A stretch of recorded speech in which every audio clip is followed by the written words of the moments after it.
Здравейте, приятели! Намирам се в Пловдивския център Раджа Йога и искам да изразя възхищението, че проведахме една разкошна медитация и то благодарение на тази прекрасна картина, която нарисува Неда.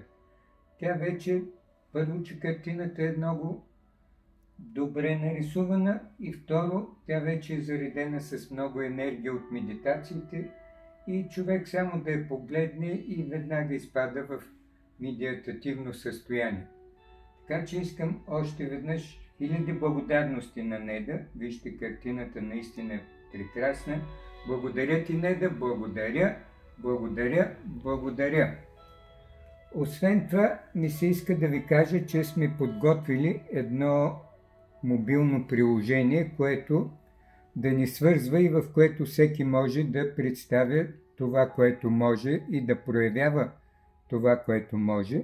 Ето с тези пластики ще направим на Неда една такава специална пластика, за да може да публикува картините в нея. Направили сме на Яна такава пластика, да може да публикува стихотворенията.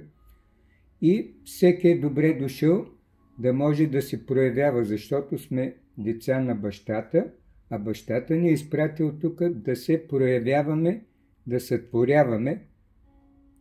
Така че добре сте дошли в това приложение. То ще заработи с пълна сила от следващата седмица и в него може да намерите информация за всички адреси, на които се провеждат събитията на Брама Кумарис, аудиокниги, мъдрости, мурлитата всеки ден, девизите за всеки ден и така нататък. Добре сте дошли!